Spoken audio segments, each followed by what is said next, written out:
Y a continuación, nosotros, como habíamos anunciado, compartimos íntegramente las palabras del presidente Miguel Díaz-Canel Bermúdez antes del comienzo de la Marcha del Pueblo Combatiente realizada hoy en el Malecón Habanero. Querido general de ejército Raúl Castro Ruz, líder de la Revolución Cubana.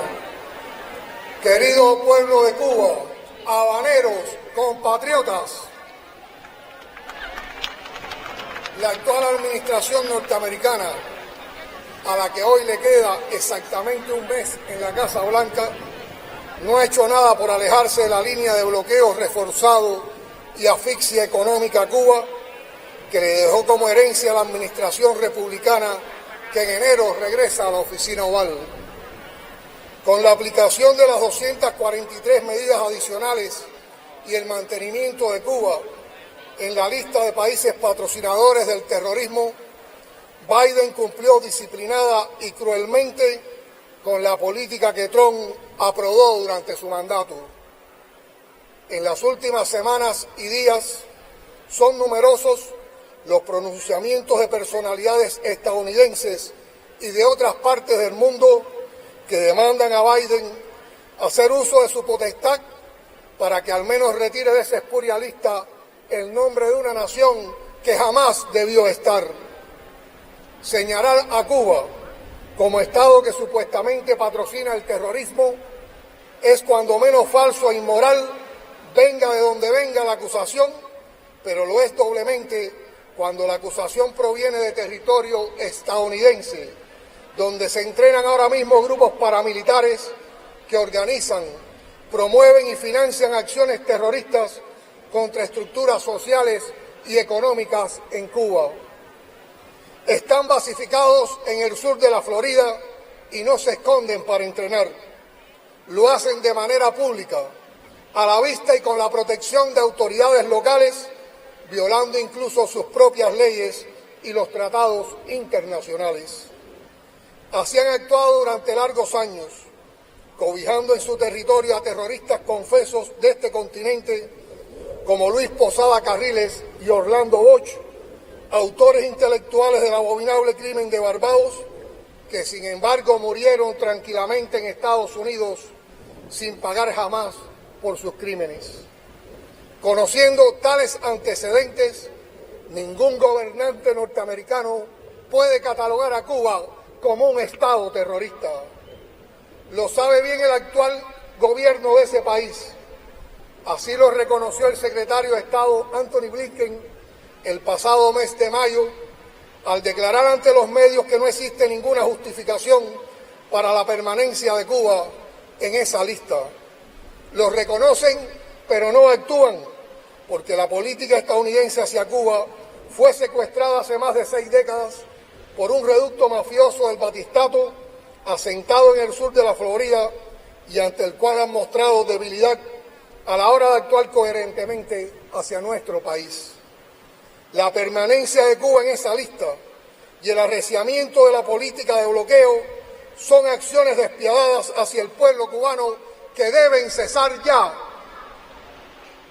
Cuando se persigue e impiden transacciones financieras a nuestro comercio internacional, se le está negando al pueblo de Cuba alimentos, medicinas, combustibles, bienes, suministros y mercancías esenciales para su subsistencia. Cuando se ponen obstáculos a nuestras exportaciones o se persiguen y penalizan las relaciones con nuestras empresas, se está privando al país de divisas esenciales para desarrollarnos y para financiar nuestro proyecto de justicia social. Cuando se impide la contratación de servicios online o se restringen los intercambios académicos y científicos, se le está asestando un golpe a una nación que busca desarrollarse y salir adelante con su talento y esfuerzos propios en medio de un mundo cada vez más interconectado.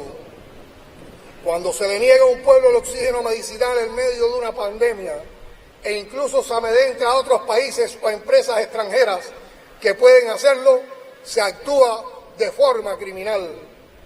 Ese es el día a día en el que Cuba, su pueblo y su gobierno luchan por abrirse paso. La pretensión de Estados Unidos de lacerar la dignidad de este pueblo por medio del garrote ha quedado deshecha hoy con esta concentración y marcha combatiente que demuestra cuán elevado sigue estando el honor de nuestra patria.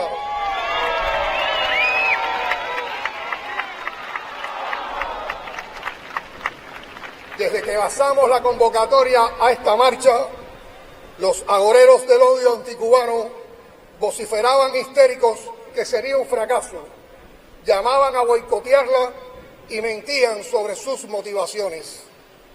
Qué poco conocen al pueblo cubano, cuánto subestiman aún nuestras convicciones patrióticas y revolucionarias.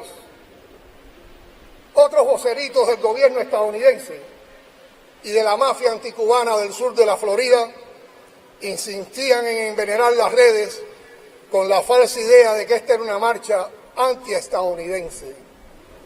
Contra el pueblo estadounidense no profesamos el más mínimo sentimiento de odio o animadversión. Hacia los ciudadanos nobles de ese país, todo nuestro respeto y la mano siempre extendida para fortalecer los lazos de hermandad entre los dos pueblos. Es la misma mano que hemos extendido a todos los gobiernos de Estados Unidos desde el triunfo de la Revolución hasta hoy, siempre en función de una relación seria, respetuosa y en igualdad de condiciones.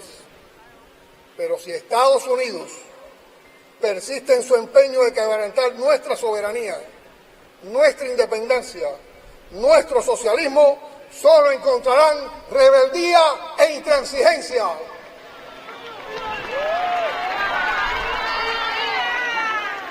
A cada administración que lo ha intentado le ha sobrevivido la Revolución cubana y así seguirá siendo.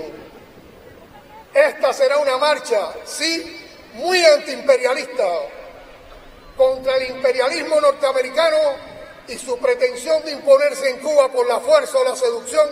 Marcharemos ahora y siempre. Marchamos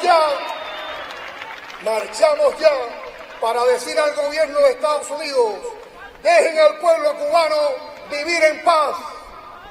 Abajo la injerencia, abajo el bloqueo, abajo las medidas coercitivas unilaterales contra Cuba, abajo la permanencia de Cuba en la lista de estados patrocinadores del terrorismo, abajo el genocidio contra el pueblo cubano.